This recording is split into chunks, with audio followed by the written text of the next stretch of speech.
ప్రియులారా, మరి ఒక ప్రశ్న మనం వేసుకోవాల్సిన అవసరం ఉంది. ఏంటి ఆ ప్రశ్న ఏంటంటే, మనకు ప్రకృతి సంబంధమైన శరీరం ఎలా ఉంటుందో మనకు తెలుసు. మరి ఆత్మ సంబంధమైన శరీరము లేకపోతే అక్షయ శరీరము ఎలా ఉంటుంది? బైబిల్‌లో దాని గురించి ఏమైనా క్లూస్ ఏమైనా రాయబడినాయా? దీని గురించి మనం తెలుసుకోవాల్సిన అవసరం ఉంది. అక్షయ శరీరము ఎలా ఉంటుంది? అక్షయ శరీరము ఎలా ఉంటుంది? దీని గురించి ఇప్పుడు మనం తెలుసుకుందాం. పౌలు గారు ఫిలిప్పీకి రాసిన 3వ అధ్యాయంలో 21వ వచనంలో అక్కడ చాలా స్పష్టంగా తెలియపరిచాడు. సమస్తమును తనకు లోపరుచుకొన జాలిన శక్తిని బట్టి ఆయన మన దీన శరీరమును తన మహిమ గల శరీరమునకు సమరూపము గల దానిగా మార్చును. మన దీన శరీరాన్ని, ఇది దీన శరీరం, ఇది ఎలా మారిపోతుందంట?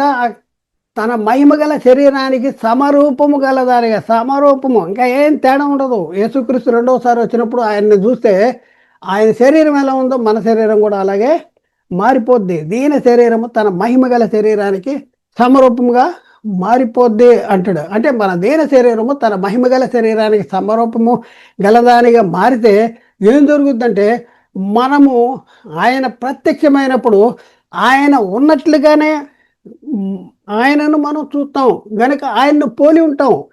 ఆయన వచ్చినప్పుడు ఏమవుద్దంట, ఆయన ప్రత్యక్షమైనప్పుడు ఆయన ఉన్నట్లుగానే ఆయన్ను మనం చూస్తాం గనక మనం ఎలా ఉంటామంటే ఆయనను పోలి ఉంటాం. పోలి సమరూపం గల దానికి ఉంటాం, పోలి ఉంటాం. ఒకసారి ఆలోచించేయండి. మనం ధరించుకునే మరి ఈ శరీరం, మహిమగా శరీరం ఎలా ఉంటుంది అనేసి బైబిల్లో చాలా స్పష్టంగా రాయబడి ఉంది. ప్రియులారా, యోహాను రాసిన మొదటి పత్రికలో 3వ అధ్యాయంలో 2వ వచనంలో కూడా చాలా చక్కగా రాయబడింది. ప్రియులారా, ఇప్పుడు మనము దేవుని పిల్లలమై ఉన్నాము. మనం ఇక మీదట ఏమవుతామో అది ఇంకను ప్రత్యక్షపరచబడలేదు, కానీ ఆయన ప్రత్యక్షమైనప్పుడు ఆయన ఉన్నట్లుగానే ఆయన్ను చూతుము గనక ఆయన్ను పోలి ఉందుము. ఆయన ప్రత్యక్షమైనప్పుడు అంట ఆయన ఉన్నట్లుగానే ఆయన్ను చూస్తాం కనుక ఆయన్నే పోలి ఉండేటటువంటి పరిస్థితి. ప్రియులరా, గమరిక, నోట్, మన దీన శరీరము తన మహిమగల శరీరానికి సమరూపము గలదానిగా మారుస్తాడు. మార్పు చెందుదుము. మనము మార్పు చెందుతూ ఉంటాం, మార్పు చెందుదుము. ఎంత ఆశ్చర్యము, ఎంత అద్భుతము! ఒకసారి ఆలోచించండి. ఒక పాకే గొంగళి పురుగు, దాన్ని చూస్తే చేదరించుకునేటటువంటి పరిస్థితి. అలాంటి పాకే గొంగళి పురుగు ఎగిరే మరి సీతాకోక చిలుగ్గా అందమైన రెక్కలు కలిగినటువంటి దానిగా మార్పు చెందేటటువంటి పరిస్థితి మనం ఈ ప్రకృతిలో దేవుడు మనకి చూపిస్తూ ఉన్నాడు. మరి మన విషయంలో మనం ఆలోచిస్తే ఈ శరీరము, ఈ శరీరం ప్రకృతి సంబంధమైన శరీరము, మరి దీన శరీరము ఎలా మారిపోద్దంటే తన మహిమ గల శరీరానికి సమరూపము గల దానిగా మారిపోద్ది. ఆయన ఉన్నట్లుగానే ఆయన్నే చూస్తాం. ఎంత అద్భుతము, ఎంత ఆశ్చర్యము, ఎంత సంతోషం కదా! మనకు చాలా సంతోషం. అలా మరి ఆ శరీరాన్ని ఈ శరీరంలో నేను ఆత్మ ఉండంగానే, అంటే చనిపోక మునిపే ఆ శరీరాన్ని నువ్వు బుక్ చేసుకోవాలి, సిద్ధపరిచేసుకోవాలి. సిద్ధపరచుకోవాలంటే ఏం చేయాలి? క్రొత్తగా జన్మించాలి. తల్లి గర్భము ద్వారా మనకు ఒక జన్మ జరుగుతుంది, శరీర మూలమైన జన్మ. దాని వలన మనకి ప్రకృతి సంబంధమైన శరీరం వస్తుంది. మరి మరొక జన్మ ఉంది, అదేంటంటే ఆత్మ సంబంధమైన జన్మ, ఆత్మ మూలమైనటువంటి జన్మ. ఆత్మ మూలమైన జన్మ అంటే పునఃస్థితి స్థాపన సంబంధమైన స్నానము. దాన్నే బాప్తిజము, క్రొత్త జన్మ, క్రొత్తగా జన్మించుట అంటారు. ఈ జన్మ మనం జన్మించాలంటే దేవుడు యేసుక్రీస్తుని ఈ లోకానికి పంపించాడని, దేవుడు పంపించిన యేసుక్రీస్తు వారు మన పాపాల కోసం సిలువలో రక్తం కార్చాడని, యేసుక్రీస్తు వారు సిలువలో కార్చిన రక్తదారుల ద్వారా నా పాపాలు క్షమించబడినాయని, మరి యేసుక్రీస్తుని ప్రభు అని నోటితో ఒప్పుకొని దేవుడు క్రీస్తుని మృతుల్లో లేపాడు అనేసి మనం విశ్వసించి, క్రీస్తు రక్తములో నా పాపాలు క్షమించబడినాయని విశ్వసించి మారు మనసు పొంది పశ్చాత్తాపడి యేసుక్రీస్తు నామములో బాప్తిజం తీసుకోవాల్సినటువంటి అవసరం ఉంది. అప్పుడే యేసుక్రీస్తు నామములో బాప్తిజం తీసుకుంటే క్రీస్తును ధరించుకునేటటువంటి పరిస్థితి ఉంది. యేసుక్రీస్తు నామంలో బాప్తిజం తీసుకుంటం ద్వారా క్రీస్తు మరణంలోనూ ఆయన పునరుద్ధానంలోనూ పాలివారం అవుతున్నాం. ప్రియులారా, యేసు క్రీస్తు నామంలోనే బాప్తిజం ఎందుకు తీసుకోవాలంటే, క్రీస్తును ధరించుకోవాలంటే యేసుక్రీస్తు నామంలో బాప్తిజం తీసుకోవాలి. క్రీస్తు యేసులోనికి బాప్తిజం పొందని మీరందరూ ఆయన మరణంలోనికి బాప్తిజం పొందిద్దరని మీరు ఎరగరా అంటాడు రోమపత్రిక 6వ అధ్యాయం 3వ వచనంలో. అలాగే గల్తీ పత్రిక 3వ అధ్యాయం 26, 27 వచనాల్లో కూడా అక్కడ యేసుక్రీస్తునందు విశ్వాసం ద్వారా మీరందరూ దేవుని కుమారులు అన్నారు. క్రీస్తులోనికి బాప్తిజం పొందని మీరందరూ క్రీస్తును ధరించుకుని ఉన్నారు అంటాడు. క్రీస్తు మహిమను ధరించుకుంటున్నాం బాప్తిజంలో, యేసుక్రీస్తు నామంలో బాప్తిజంలో. అలాగే అపోస్తలుల బోధలో మనం ఎక్కడ చూసినా కూడా యేసుక్రీస్తు నామంలో బాప్తిజం పొందిడి అనేసి రాయబడి ఉంది, పొందిరి అని రాయబడి ఉంది. కాబట్టి ప్రియులారా, ఇప్పుడున్న పరిస్థితుల్లో మనము క్రొత్తగా జన్మించాలి. ఈ ఆత్మ సంబంధమైన శరీరం దేవుని చేత అక్కడ కట్టబడాలి అంటే మరి మన జన్మ అనేది సరిగా ఉండాలి. తీసుకున్న బాప్తిజాలు సరైనవి కాకపోతే ఆ శరీరం మనకు సిద్ధపరచబడదు. ఇది గమనించాలి. ప్రియులారా, ఒకసారి ఆలోచన, ఎంత ఆశ్చర్యము మనం ఈ శరీరాన్ని, ఈ గుడారం శిథిలమైపోతుందండి. శిథిలమైపోతే ఏ గుడారం ధరించుకుంటాం? దేవుని చేత కట్టబడేదేంట నిత్యమైన నివాసము పరలోకములో మనకున్నదనే ఎరుగదము. మనము దిగంబర్లముగాక వస్త్రము ధరించుకున్న వారముగా కనబడదము. కాబట్టి పైనుండి వచ్చు ఆ గుడారాన్ని దీనిపై ధరింపని అపేక్షించుకునుచు దీనిలో మూలుతున్నాం. ఎంత ఆశ్చర్యము! మహిమగల శరీరము, మరి అక్షయమైన శరీరము, మరి అలాంటి ఆ శరీరాన్ని మనం పొందుకుంటాం. ఆ శరీరాన్ని పొందుకున్నప్పుడు విజయమందు మరణము మింగివేయబడినను వాక్యము నెరవేరిపోద్ది. ఇదే మన భవిష్యత్ వైభవము, మన భవిష్యత్తు. ఈ శరీరాన్ని విడిచిన తర్వాత మనం పొందుకునేటటువంటి వైభవము, ఆ శరీరాన్ని మనం ధరించుకున్న తర్వాత యేసుక్రీస్తు వారు మనల్ని తీసుకెళ్ళి ఆయన రాజ్యాన్ని తీసుకెళ్ళి తండ్రికి అప్పగిస్తాడు. తండ్రికి అప్పగిస్తే మనం కాగా సదాకాలము ప్రభుతో కూడా యుగ యుగాలు ఉంటాం. పరలోకములో నిత్య మహిమలో దేవునితో, దేవుని మహిమలో, పరలోక మహిమలో మనం నిత్యము జీవించేటటువంటి పరిస్థితి ఉంది ప్రియులారా. అదే మన భవిష్యత్ వైభవము. ఒకసారి ఆలోచించండి. ఒకే ఆత్మకు రెండు శరీరాలు ప్రియులారా. చాలా జాగ్రత్తగా మీరు ఆలోచించండి. ఇప్పుడు మరొక సంగతి మనం నేర్చుకోవడానికి ప్రయత్నం చేద్దాం. మరొక సంగతి ఏంటంటే, పరలోకం వెళ్ళాలంటే అక్షయ శరీరాన్ని సంపాదించుకోవాలి. నిజమేనా అంటే అవును, పరలోకం వెళ్ళాలంటే అక్షయ శరీరమే కావాలి. మనకి అక్షయ శరీరం కావాలి. పరలోకం సంపాదించుకోవాలంటే డబ్బుతో కొనేది కాదు. ఈ అక్షయ శరీరం అనేది అధికారము, హోదా, పదవి, మరి స్టేటస్, లేకపోతే ఉద్యోగము, వ్యాపారము, ధనము, దీంతో ఈ అక్షయ శరీరాన్ని కొనేటటువంటి పరిస్థితి లేదు. దాన్ని సంపాదించుకోవాల్సిన అవసరం ఉంది. పరలోకం వెళ్ళాలంటే అక్షయ శరీరాన్ని కంపల్సరీ మనం సంపాదించుకోవాలి. మనము ఎక్కడికి వెళ్ళాలి? మన పరలోకము మన గోలు. మనం ఇక్కడికి దేవుడు ఈ లోకాన్ని పంపించిన తర్వాత ఈ శరీరంలో కొంతకాలం జీవిస్తాం. ఆ తర్వాత ఈ శరీరాన్ని విడిచిన తర్వాత మనం ఎక్కడికి వెళ్ళాలంటే, మన గోలు ఎక్కడంటే మన గోలు పరలోకం వెళ్ళాలంటే మనం ఏ శరీరాన్ని సంపాదించుకోవాలి? పరలోకం వెళ్ళాలంటే మహిమగల శరీరాన్ని సంపాదించుకోవాలి. పరలోకం వెళ్ళాలంటే అక్షయ శరీరాన్ని సంపాదించుకోవాలి. మహిమగల శరీరము, అక్షయ శరీరాన్ని సంపాదించుకోవాలి. ఈ అక్షయ శరీరము మనము ధరించుకోవాలంటే ఈ క్షయమైన శరీరం విడిచిపెట్టాలి. చూడండి, రెండు ఒకేసారి జరగవు. అక్షయ శరీరం మనం ధరించుకోవాలంటే ఈ క్షయమైన శరీరాన్ని మనం విడిచిపెట్టాలి.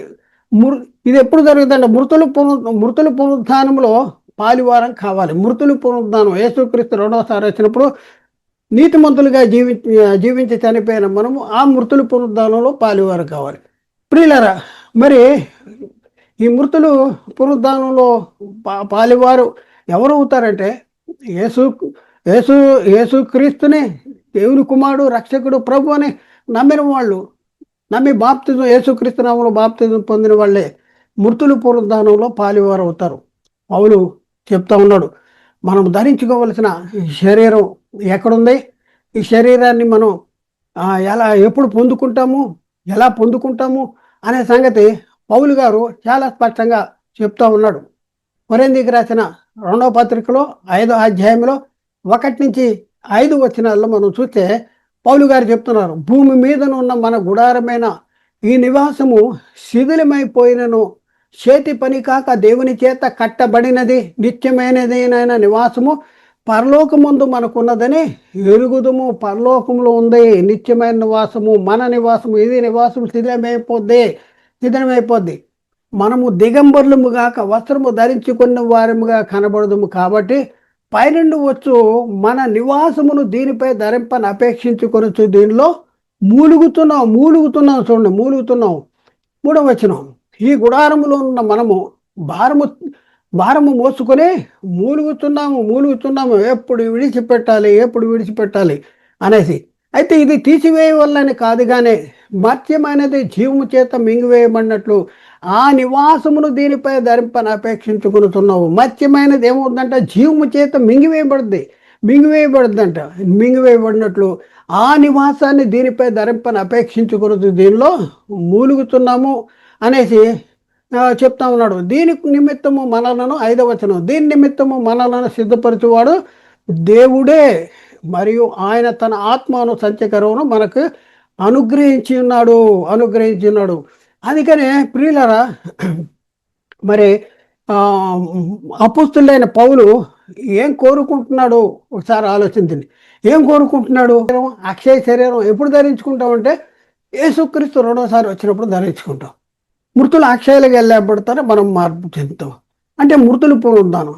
అయితే యేసుక్రీస్తు రాకమునుపు ఒక్కొక్క చనిపోతే మృతులు పునరుద్ధానంలో మళ్ళీ తిరిగి లేచి అక్షయ శరీరాలు ధరించుకోవలసినటువంటి అవసరం ఉంది. అందుకనే పౌలు కోరుకుంటున్నది ఏంటంటే, అపోస్తలుడైన పౌలు ఏం కోరుకుంటున్నాడంటే, నాకు మృతులు పునరుద్ధానం కావాలి, నాకు మృతుల్లో ఉండి పునరుద్ధానం కావాలి. ఎందుకు మృతుల్లో ఉండి పునరుద్ధానం కావాలని కోరుకుంటున్నాడు? మృతుల్లో ఉండి పునరుద్ధానుడైన వాళ్ళు నీతిమంతులుగా జీవించి నిద్రించిన నీతిమంతులు పరదేశంలో ఎవరైతే ఉన్నారో వాళ్ళు మృతుల పునరుద్ధానంలో లేపబడతారు. లేపబడినప్పుడు ఏం జరుగుద్దంటే అక్షయ శరీరాలు ధరించుకుంటాం. పైనుండి ఆ గుడారాన్ని దీనిపై ధరించుకునేటటువంటి పరిస్థితి ఉంది. అందుకని పౌలు గారు ఏం చెప్తున్నాడు? నాకు మృతుల్లోని పునరుద్ధానం కావాలి అని చాలా అపేక్షిస్తున్నాడు, చాలా కోరుకుంటున్నాడు. ఎక్కడ రాశాడు ఆ మాటలు అంటే, ఫిలిప్పీలకు రాసిన పత్రిక 3వ అధ్యాయంలో 10వ వచనంలో మనం అక్కడ చూసుకుంటే, ప్రియులారా, ఏ విధము చేతనైనను మృతుల్లో ఉండి నాకు పునరుద్ధానము కలగవలనని ఆయన మరణ విషయంలో సమానానుభవం గలవాడనే ఆయనను ఆయన పునరుద్ధాన బలము ఎరుగు నిమిత్తం అంటాడు. ఆయన పునరుద్ధాన బలం ఎరగాలంటాడు. ఏ విధము చేత ఆయన కూడా నాకు మృతుల్లోని పునరుద్ధానం కావాలి అంటాడు. ఎందుకంటే పౌలు గుర్తించాడు, మృతుల్లోని పునరుద్ధానం పొందుకునేటటువంటి యోగ్యత ఎవరైతే ఉందో వాళ్ళకి దేవుని చేత కట్టబడే నిత్యమైన నివాసం పరలోకంలో సిద్ధపరచబడి ఉంది. యేసుక్రీస్తు 2వసారి వచ్చినప్పుడు మృతులు పునరుద్ధానం లేపబడిన మృతులు అక్షయాలుగా లేపబడతారు. అప్పటికి సజీవులుగా ఉన్న వాళ్ళు ఏమవుతారంటే, మనము మార్పు పొందుదము అనేసి బైబిల్లో రాయబడి ఉంది. ప్రియులారా, ఇది నిజము. అక్షయ శరీరం అనేది ఒకటి ఉంది. ఆ శరీరం కోసం ఈ లోకంలో జీవించిన కాలంలో మనం పాటు పడవలసినటువంటి అవసరం ఉంది. అంతేకాదు, రోమపత్రికలో 8వ అధ్యాయము 19-23 వచనంలో రాయబడిన మాటలు మనం ఒకసారి చూద్దాం. పౌలు గారు రోమీయులకు రాసిన పత్రిక 8వ అధ్యాయం 19-23 వచనం. అంతేకాదు, ఆత్మ యొక్క ప్రథమ ఫలము నొందిన మనము కూడా దత్తపుత్రత్వము కొరకు, అనగా దేహము యొక్క విమోచన కోసం కనిపెట్టుకొనుతూ దీనిలో మూలుగుతున్నాము. దేహము యొక్క విమోచన కావాలి. దత్తపుత్రత్వము కొరకు, అనగా దత్తపుత్రత్వము అంటే అర్థం ఏంటంటే, దేహము యొక్క విమోచన. అంటే ఈ దేహము విమోచన ఎప్పుడు జరుగుద్దంటే, మరణమందు విజయము మింగివేయబడింది. మనము మార్పు చెందుతాం, మృతులు అక్షయాలు లేపబడతారు. ఇది జరిగినప్పుడే దేహం యొక్క విమోచన అనేది కలుగుద్ది. అందుకనే ఇక్కడేమంటాడు, అంతేకాదు, ఆత్మ యొక్క ప్రథమ ఫలము నొందిన మనము కూడా దత్తపుత్రత్వం కొరకు, అనగా దేహం యొక్క విమోచన కోసం కనిపెట్టుతూ మనలో మనము మూలుగుచున్నాము. ప్రియులరా, ఇది మనం చూస్తే ఈ అక్షయ శరీరాలని మనం పరిశీలన చేస్తే, ఈ అక్షయ శరీరాలు పరలోకం వెళ్ళాలంటే ఏ శరీరాలను ధరించుకోవాలంటే అక్షయ శరీరాన్ని సంపాదించుకోవాలి. పరలోకం వెళ్ళాలంటే ఏ శరీరం సంపాదించుకోవాలి? అక్షయ శరీరాన్ని సంపాదించుకోవాలి. ప్రియులరా, మరి చాలా జాగ్రత్తగా మనం ఆలోచించండి. ఇప్పుడు మనము అక్షయ శరీరాలు ఎప్పుడు ధరించుకుంటాం? మరొక ప్రశ్న వేసుకుందాం.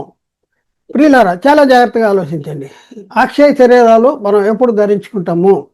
ఇది మనం తెలుసుకోవాల్సిన అవసరం ఉంది. తెలుసుకోవాల్సింది ప్రశ్న వేస్తున్నాం. ఆత్మ సంబంధమైన శరీరాన్ని ఎప్పుడు ధరించుకుంటాము? అలాగే దానికి సమాధానం ఏంటంటే, క్రీస్తు వచ్చినప్పుడు ఆత్మ సంబంధమైన శరీరాన్ని ధరించుకుంటాం. అక్షయ శరీరాన్ని ఎప్పుడు ధరించుకుంటాం?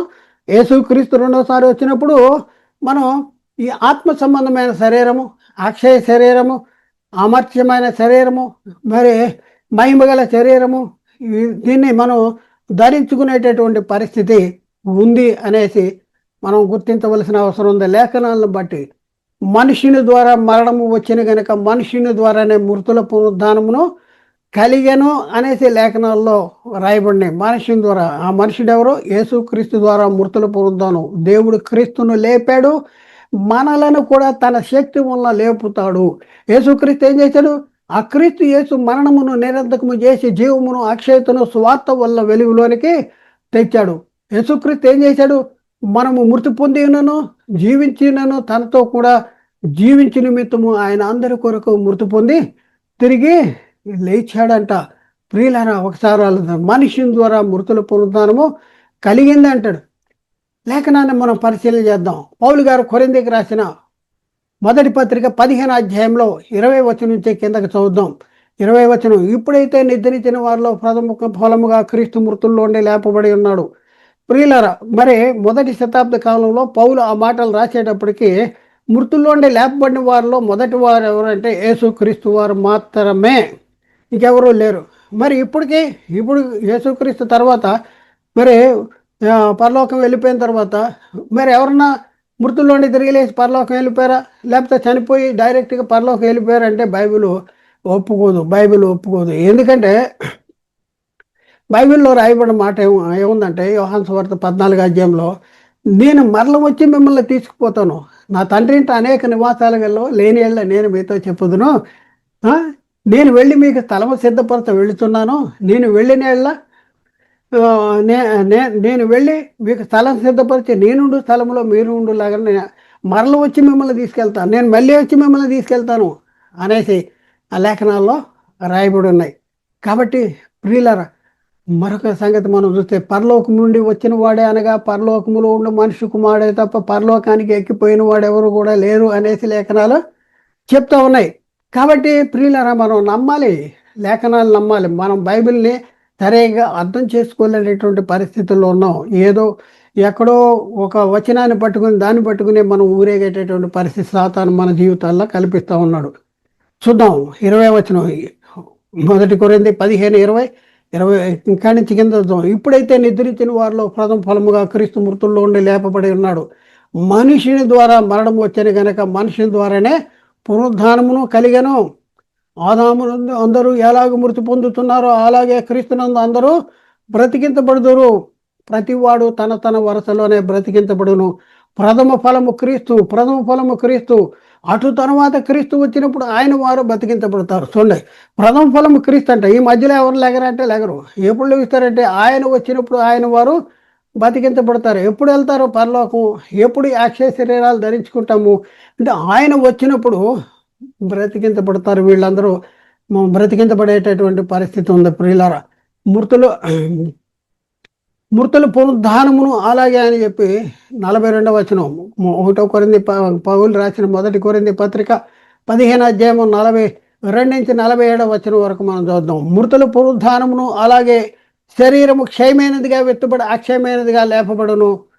ఘనహీనమైనదిగా, చూడండి, శరీరం ఎలాంటిదంట? శరీరము క్షయమైనదిగా విత్తబడి అక్షయమైనదిగా లేపబడదంట.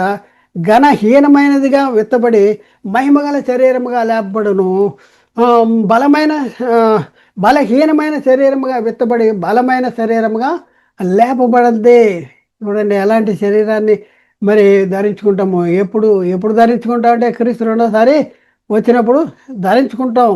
ప్రియులరా, ఇంకా చూద్దాం 44వ వచనమును. ప్రకృతి సంబంధమైన శరీరం ఉన్నది కనుక ఆత్మ సంబంధమైన శరీరం కూడా ఉన్నది అంటాడు.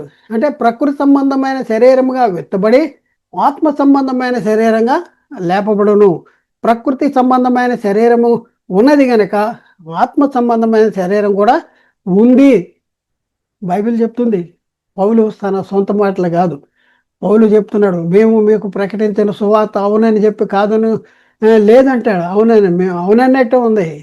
కాబట్టి అవును ప్రియులరా, యేసుక్రీస్తు రెండోసారి వచ్చేటప్పటికి మనము జీవించి ఉంటే మనము మార్పు చెందుతాం. యేసుక్రీస్తు రెండోసారి వచ్చేటప్పుడు మనం బతికే ఉంటే జీవించి ఉంటే మార్పు చెందుతాం. మరి మరి ఒకవేళ యేసుక్రీస్తు రెండవ రాకడక ముందే మనం చనిపోతే యేసుక్రీస్తు రెండవ రాకడలో మృతులైన మనము అక్షయులుగా లేపబడతాం. మృతులైన మనము ఏం చేస్తాం? అక్షయులుగా లేపబడతాము. అక్షయులుగా లేపబడతాం. ఈ లేపబడేది సమాధుల్లోంచి లేపబడేది కాదు. సమాధుల్లోంచి లేపబడేది పరదేశం నుంచి వస్తారు. వాళ్ళు పరదేశం నుంచి వస్తారు. పరదేశం నుంచి వస్తే పైనుండి వచ్చి ఆ గుడారాన్ని పరదేశం నుంచి వచ్చిన వాళ్ళు ధరించుకుంటారు. మనము మార్పు చెందుతాం. మనం మార్పు చెందుతాం. ప్రియులారా, చాలా జాగ్రత్తగా మనం ఆలోచించాలి. పౌలు గారు కొరింథీకి రాసిన మొదటి పత్రిక 15వ అధ్యాయంలో 50 వచనం కానించి కింద వద్దాం. 52 వచనాలు, 51, 52 వచనాలు. సహోదరులారా, నేను చెప్పినది ఏమనగా రక్త మాంసములు దేవుని రాజ్యమును స్వతంత్రించుకున్నారు, క్షైత అక్షయతను స్వతంత్రించుకున్న నేరదు. ఇదిగో మీకు ఒక మర్మమును తెలుపుతున్నాను. మనమందరమును నిద్రించముగానే ఒక రెప్పపాటన కడబూర మ్రోగ్గానే మనము మార్పు చెందుదము. చూడండి, నిమిషములో రెప్పపాటన. ఇది కొన్ని గంటలు, కొన్ని రోజులు, కొన్ని సంవత్సరాలు జరిగేటటువంటి పని కాదు. నిమిషములో రెప్పపాటున జరిగేటటువంటి పరిస్థితి. కడబూర పోగానే మనము మార్పు చెందుదము అంటాడు. బోర మ్రోగును. అప్పుడు మృతులు పరదేశంలో ఉన్నవాళ్ళు మృతులు, నీతిమంతులు మృతులు అక్షయులుగా లేపబడతారు. మనము మార్పు చెందుతాము. మార్పు చెందుతాము. ఎలా మార్పు చెందుతాము? క్షయమైన 1 కొరింథీ 15:53 క్షయమైన ఈ శరీరం అక్షయతను ధరించుకొనవలసి ఉన్నది, మర్త్యమైన ఈ శరీరం అమర్త్యతను ధరించుకొనవలసి ఉన్నది. 15:54 ఈ క్షయమైనది అక్షయతను ధరించుకున్నప్పుడు, మర్త్యమైనది అమర్త్యతను ధరించుకున్నప్పుడు విజయమందు మరణము మింగివేయబడిన వాక్యము అని వ్రాయబడిన వాక్యము నెరవేరుదంట. విజయమందు మరణము మింగివేయబడుతుంది. ఇక మరణం అనేది ఉండదు. ఆ శరీరం ధరించుకుంటే మరణం అనేది ఉండదు. అందుకనే యోబు గారు అంటాడు, పాప సహితం నుండి పాపరహితుడు పుట్టిన ఎంత మేలు అంటాడు. ఎందుకంటే పాప సహితుడు అంటే క్షయమైన శరీరం, పాప రహితుడు అంటే పాపము లేనివాడంటే అక్షయమైన శరీరం. ఈ అక్షయమైన శరీరం తల్లి గర్భం నుంచి అక్షయమైన శరీరం పుడితే మనం తెచ్చుకుంటే ఎంత లాభం అంటే దాని మీద మరణం అనేది అధికారం ఉండదు. విజయం ముందు మరణం మింగివేయబడద్ది అనేసి వాక్యం ఏదైతే నెరవేరిందో అది పాప సైతం నుండి పాపరహితుడు పుడితే ఎంత మేలు అని అంటున్నాడు. ఎంత మేలు అంటాడు. దాని మీద మరణం అనేది ఉండదు, కష్టాలు అనేది ఉండదు. అలాంటి శరీరం వస్తే ఎంత లాభం. కానీ అలాగే జరగదు అని చెప్తున్నాడు. అలాగే జరగదు. ఎందుకంటే ఎప్పుడు జరుగుద్ది? యేసుక్రీస్తు రెండోసారి వచ్చినప్పుడు ఈ క్షయమైనది అక్షయతను ధరించుకుంటుంది. ఈ మత్యమైనది అమర్త్యతను ధరించుకున్నప్పుడు ఏం జరుగుద్దంటే విజయం ముందు మరణము మింగివేయబడిన వాక్యము నెరవేరుద్ది అనేసి చెప్తా ఉన్నాడు. అలాగే పౌలు తెస్సలోనికి రాసిన మొదటి పత్రికలో 4వ అధ్యాయం 15-16 వచనాల్లో అక్కడ చెప్తున్న మాట ఏంటంటే, మేము ప్రభు మాటను బట్టి మీతో చెప్పునేదేమనగా ప్రభు రాకడ వరకు సజీవులమైన నిలిచి ఉండి మనము నిద్రించిన వారి కంటే ముందుగా ఆయన సన్నిధికి చేరము అంటాడు.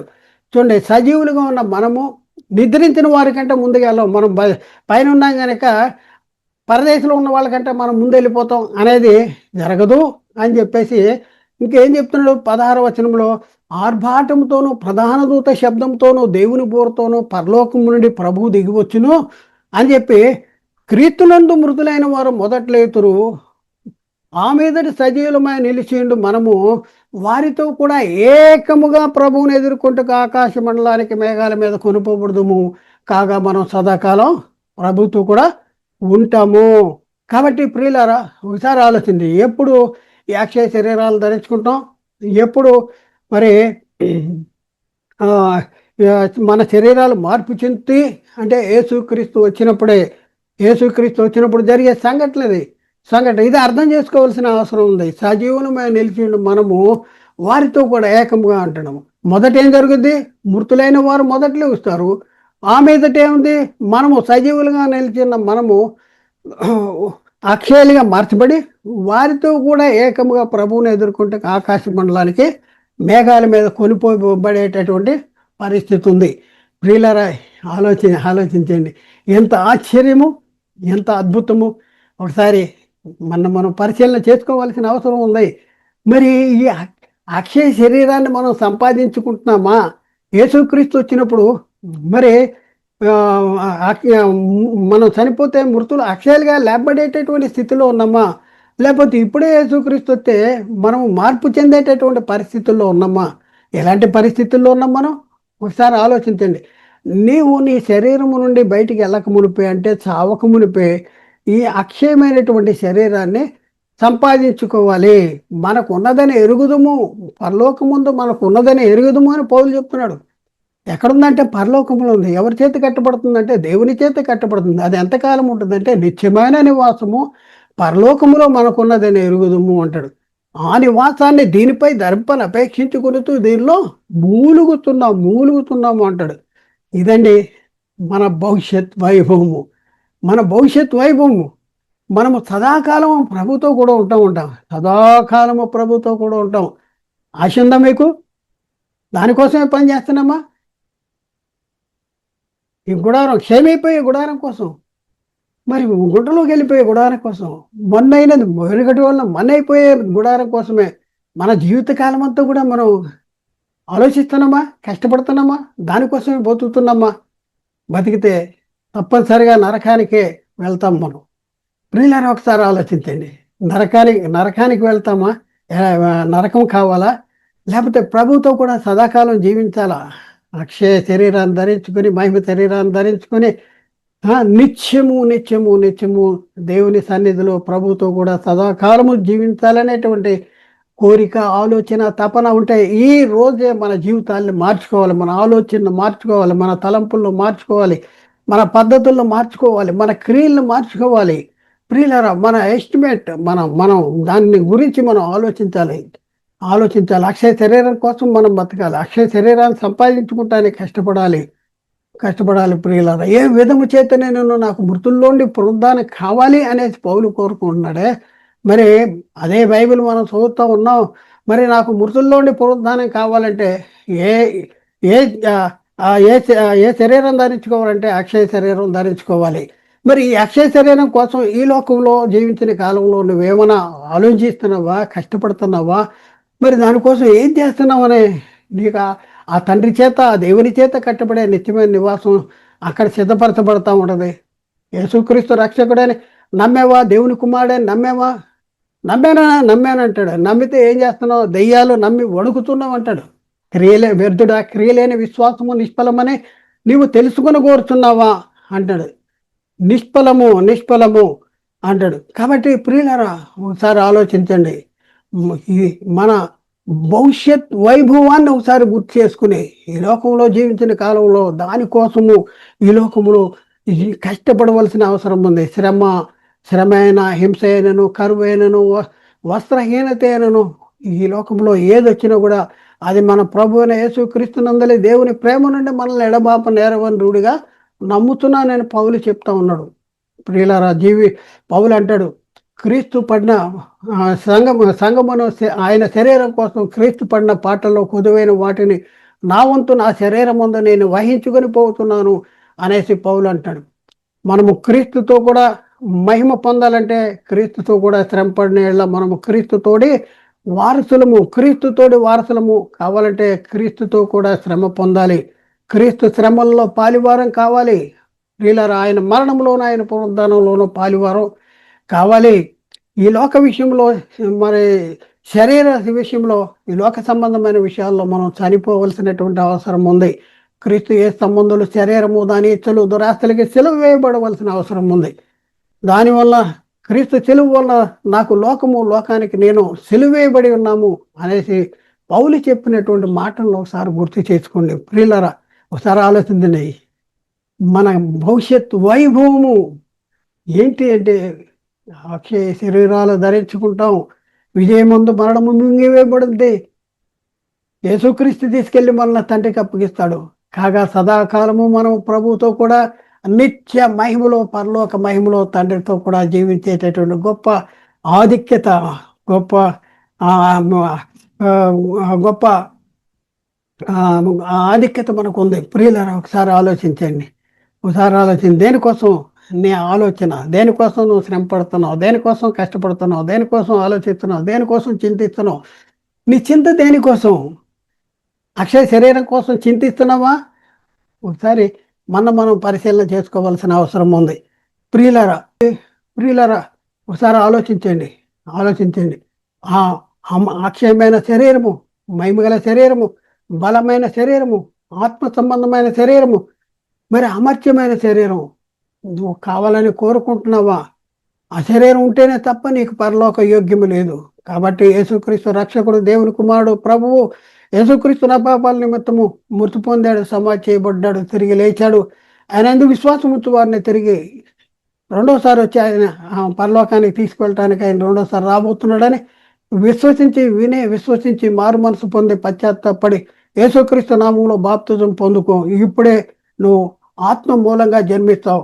నువ్వు ఎప్పుడైతే ఆత్మ మూలంగా జన్మిస్తావో పరలోకములో దేవుని చేత మరి నీకు నిత్యమైన నివాసము కట్టబడుతుంది. ఆలోచించండి, అర్థం చేసుకోండి ప్రియులారా. అర్థం చేసుకోండి. బైబిల్ చెప్తుంది, గ్రహించండి. ఇది ఎవరిని కూడా వ్యక్తిగతంగా మరి తప్పు పట్టుకోవాలని లేదు.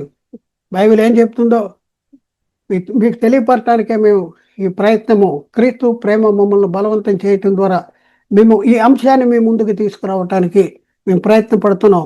కాబట్టి ఆలోచించండి, అర్థం చేసుకోండి, సత్యాన్ని గ్రహించటానికి ప్రయత్నం చేయండి.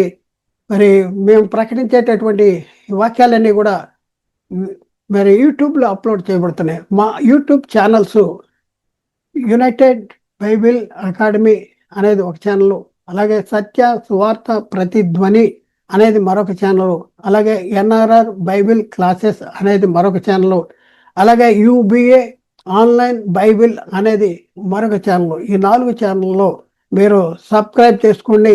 ప్రియులారా, మీకు నేరుగా మీ దగ్గరికి వాక్యము పంపబడుతుంది. మరి ముఖ్యంగా మీరు లైక్ చేయండి. అలాగే ప్రియులారా, మరి ఈ వాక్యాన్ని మీ మిత్రులకు, సహోదరులకి మరి పంపించండి, సెండ్ చేయండి. Like, send and subscribe. కాబట్టి ఆలోచించి అర్థం చేసుకుని సత్యాన్ని గ్రహించండి. దేవుడు మాట్లాడిన ప్రతి మాట ప్రతి ఒక్క హృదయంలో నీరుగట్టి ఫలింపు చేయనుగాక. ఆమేన్.